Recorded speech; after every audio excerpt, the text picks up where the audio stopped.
Breakfast. Time to get the best ideas are free with Ben Young, bwagy.com. Good morning, Ben. Good morning. And today we're talking about real leadership lessons from Steve Jobs. Yes, Walter Isaacson, who wrote Steve Jobs' now famous autobiography late last year. Which you finished in 3 days. Yeah, I got it on my Kindle. I was in Japan. I was doing lots of travelling. Yeah. So I went through it in 3 days on my Kindle. It's pretty good.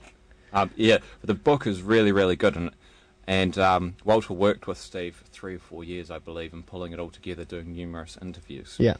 Since then, there's been a ton of discussion around, Steve Jobs as a leader, some of those internal insights. Personality and all that sort of thing. Personality. There's been a lot of focus on how petulant he could be, and how mean he was to some employees.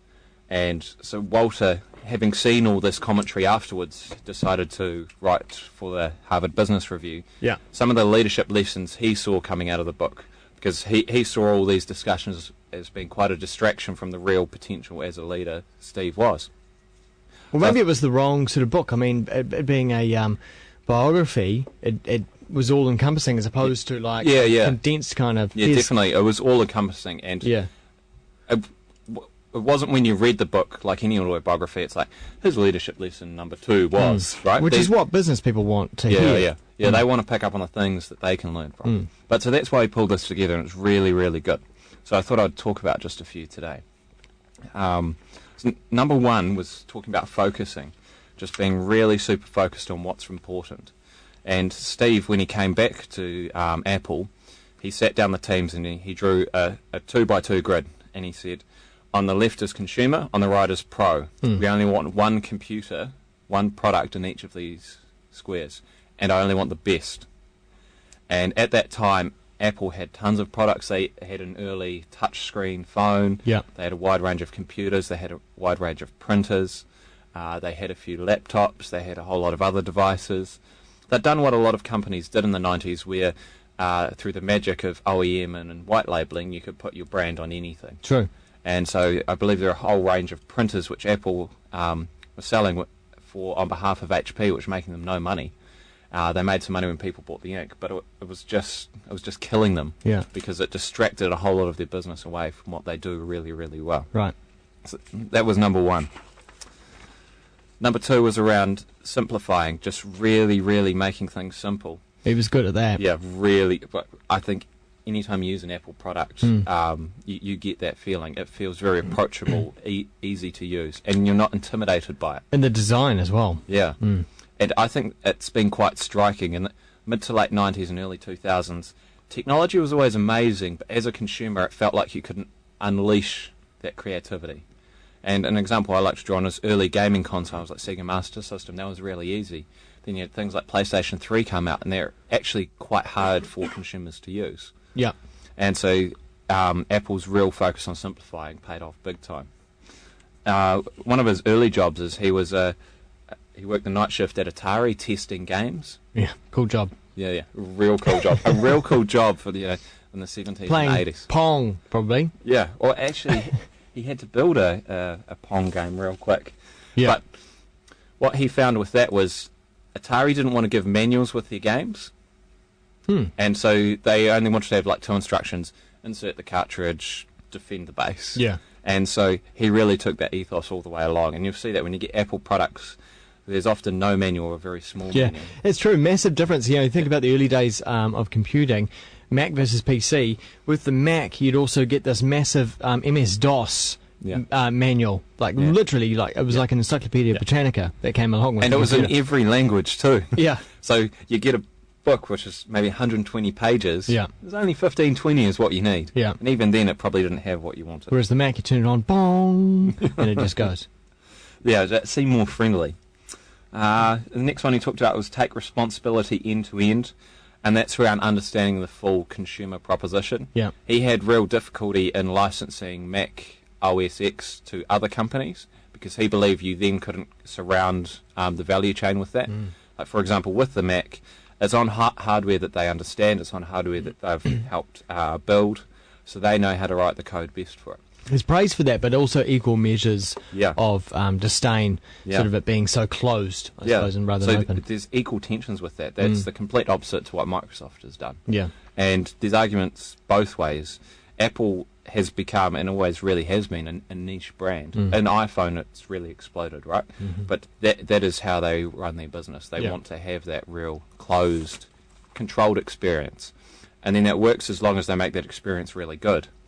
Whereas the other approach of being really open means you can let millions of people help you make it better. Yeah. So that's quite interesting. The next one was when behind Leapfrog. So they give an example where they launched the iMac without a CD burner in it. And this is at a time where everyone's wanting to burn their own CDs. Yeah. He saw that as a complete failure.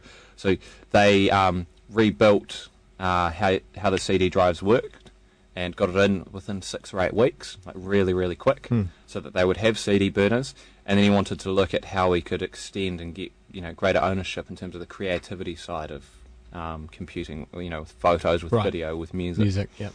And so things like the iPod followed post that. Yeah. He had put products before profits. He has a great quote in here. If we don't cannibalise our sales, someone else will. There was lots of discussion around including music on the iPhone. He was saying, if we don't put it there, other cell phone makers are going to come in and take Makes sense. Yeah. our iPod market share. And you see that now. People are starting to prefer to get one device rather than the iPod. Yeah. In fairness, there was still a time and a place for the iPod, and they did really well with it. That's true, actually. There has been that sort of switch over. I don't know, has it been a year or 2 years where I couldn't imagine just listening to an iPod now. It has to be a phone. Yeah. But 3-4 years ago, you would have both. Yeah. So there's natural crossover points. And I think Apple's been very good at acknowledging that. When you bring in a new device, the early adopters are going to get hold of it. But over time, the behaviour's not going to change for a while, and then there'll be a crossover point. So they always try and prepare for that crossover point. And that's kind of that, when behind Leapfrog. Yeah. Because that's where other companies would be reluctant to take it. He had put, don't be a slave to focus groups. And he always talked about a Henry Ford quote that said, if I'd asked people what they wanted, they would have said a faster horse. So, really interesting. He came out with some real hummers. Of quotes. Did Ford. Yeah. Real great. I need to actually read up and get a few more, I think. Yeah. Any colour as long as it's black. Yeah. Yeah, that's right. Bend reality. He was very good at pushing people to do the impossible. At Atari, he managed to convince Steve Wozniak to build a game in 4 days, which would normally take 6 weeks to 3 months. Mm-hmm. And so he was really, really good at that, at making people rethink what they were trying to achieve and to make it happen.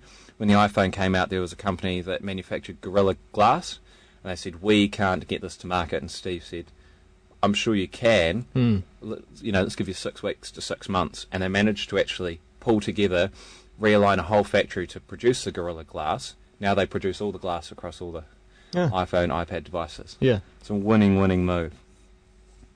There's a few more, but I'll just cover one last one. Yep. Impute.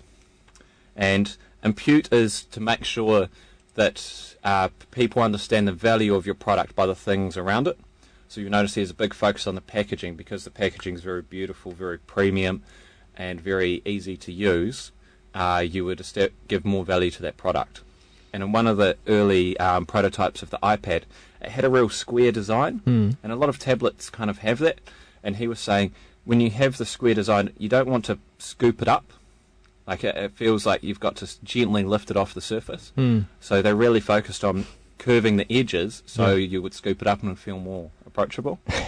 Really simple, but I think the consumer marketplace has been that technology has tended to be a bit intimidating. Yes. So it's great to see someone going, well, there's no use if people aren't using it. Let's focus on getting them to use it, then show them the joy of it. Brilliant. Some excellent tips there, care of Steve Jobs through Ben Young this morning. BWAGY on Twitter and .com as well. Thanks very much, Ben. Thanks.